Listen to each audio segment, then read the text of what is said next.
Once upon a time in a cozy little town, there lived a girl named Kiki. She is beautiful, with soft, glowing skin, and her cheeks were always rosy, not from hard work, but from her endless naps and lounging by the window.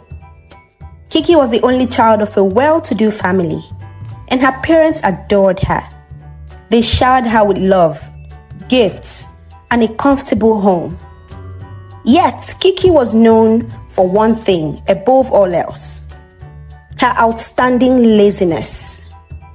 Kiki's parents worried that their daughter had no sense of responsibility, and so they decided to entrust her with a large sum of money. They hoped that this would teach her about managing her own affairs and taking care of herself. But Kiki had other plans. Instead of using the money wisely, she spent it hiring people to do even the smallest chores. She paid one person to cook, another to clean, and yet another just to brush her hair. Soon enough, her days became a long string of naps, snacks, and hours spent admiring her reflection in the mirror. Time passed, and bit by bit, Kiki's money dwindled. One day, she counted her last few coins and realized with a shock that she was broke. She didn't have enough money to pay for her helpers, and so they started quitting their job one after another until there was no help left, and she certainly didn't have anything left for herself. Without any skills or desire to work, Kiki found herself stranded. Her cupboards were bare, with little or no food left in them. Her luxurious lifestyle was fading away. She sat on her bed, sighing, too lazy to even think about getting a job. Her worn, dirty clothes were piling up on the ground next to her bed.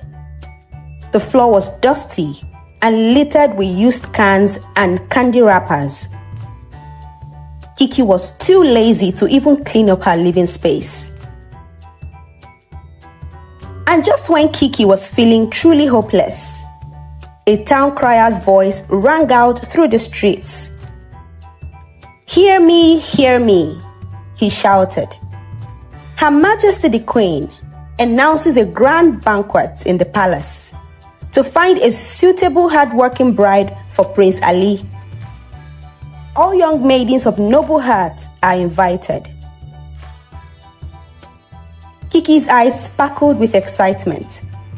She had heard rumors of the Queen's grand banquets, with tables piled high with delicacies and rooms filled with freebies.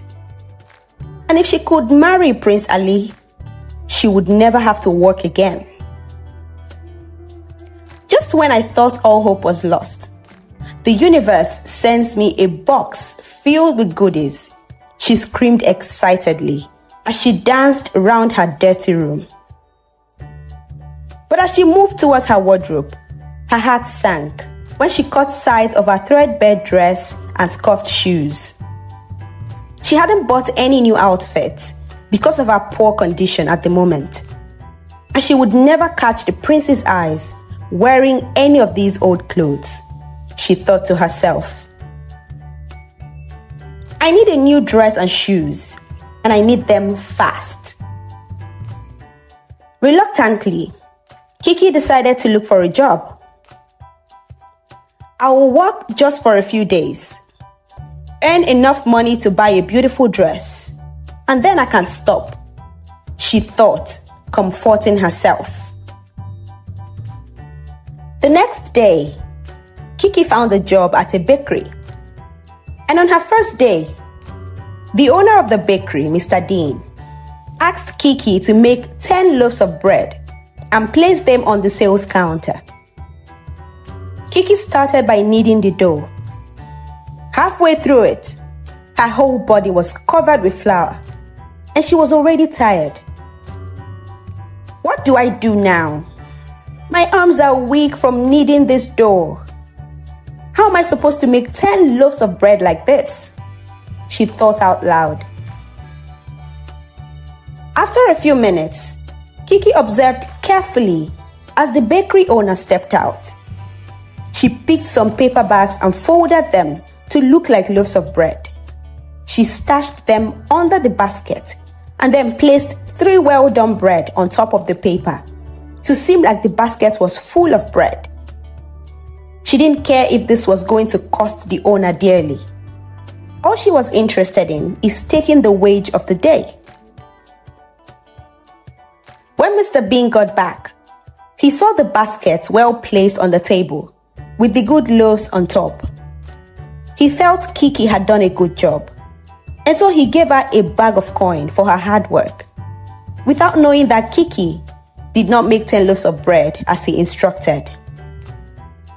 Kiki took the bag of coin and hurriedly left the bakery. She never returned there again.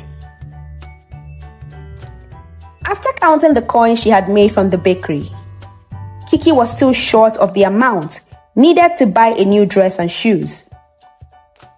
And so she set out to get another job. She came across a fruit vendor by the roadside, and she asked him if he needed help. The old man was happy and offered her a job. Some of the fruits in this basket are rotten, and they contaminate the good ones. Can you please sort out this basket and separate the good fruits from the bad ones? The old fruit seller asked Kiki. Yes, I can do that, she replied excitedly. The old man nodded and left for the market to purchase more fruits for his shop. Kiki yawned tiredly as she looked down on the basket of fruits. I am too tired for this. Moreover, I can't soil my hands picking out rotten fruit, she said to herself. Kiki carefully arranged the shiny and fresh-looking fruits at the top of the basket, giving the impression that she has sorted out the rotten ones. When the old shop owner returned, he was excited to see the fresh fruits on top of the baskets, and so he thought Kiki had done the job as they agreed. He dipped his hand into his shirt and handed a bag of coin to Kiki. She took the coin and ran back home. She never went back to that shop again. Kiki repeated the same deceitful tactics the next day with the old woman who needed help to wash her clothes.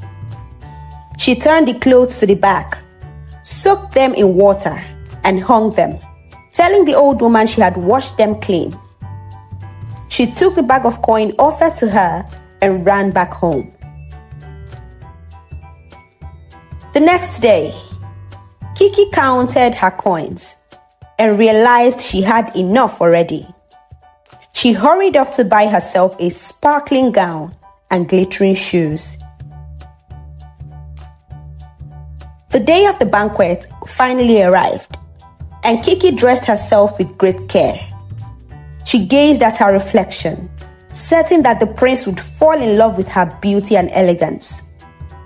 She imagined herself as a princess, lounging on velvet cushions and enjoying a life of endless luxury without having to work or stress herself. She gave herself an approving nod and headed to the palace. At the banquet, the grand hall was filled with laughter, music, and people dressed in their finest clothes. Kiki stepped in, her chin held high, catching the eyes of the guests with her striking dress.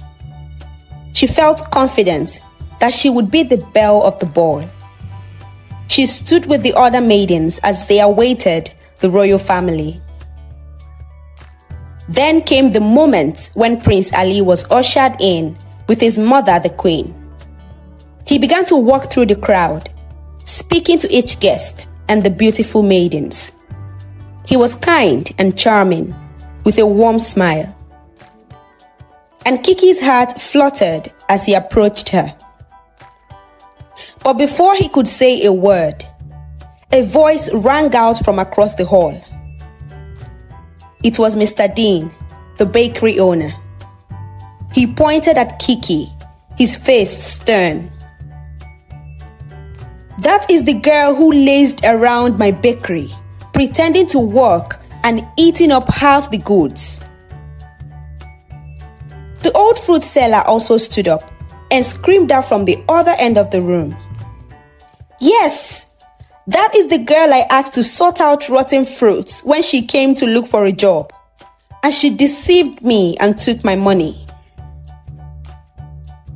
Another shop owner stepped forward, followed by another, each one describing how Kiki had tricked them, taking their money while hardly lifting a finger.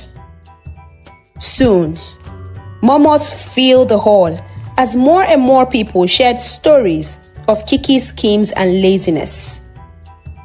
Kiki's cheeks flushed red, and she sank under the disapproving stares of the other guests. The queen, sitting at the head of the banquet, stood up and cleared her throat. A person who wishes to join the royal family must possess more than beauty. They must have a noble heart and a sense of duty to others. Kiki, it seems you have forgotten these important qualities. Being a princess requires a lot of work. There is barely any time to sit around. You must have misread this important memo, and too many complaints about your laziness and dishonesty have been brought to this palace. You are not qualified to be royal, the queen said, as her voice roared across the room. With those words, the guards escorted Kiki out of the banquet. She left in tears, her dream of becoming a princess shattered. But as she walked home in her now ragged dress and scuffed shoes, Kiki felt really bad for having deceived people in order to get their money. She made up her mind to amend her ways. The next day, Kiki visited the bakery. She volunteered to work without getting paid to atone for her wrongs. She worked tirelessly, helping out in kneading the dough, arranging the bread, and cleaning up the floor. The bakery owner, Mr. Dean, was impressed and gave her a basket of bread that would last a while. She also visited the old fruit vendor and the other people she had wronged as a result of her laziness. She cleaned up her house, washed her dirty clothes, bought some cookbooks to learn how to cook. She took on other jobs as well, saving her earnings bit by bit. Slowly, she learned the value of hard work and the pride that comes with it. Years later, Kiki became known not just for her beauty, but for her kindness and work ethic. And though she never became a princess, she built a life for herself, one that was productive and fulfilling. And whenever she felt tempted to lazy around or take the easy way out, she would remember the lesson she learned that night at the Queen's banquet. This is the end of my story.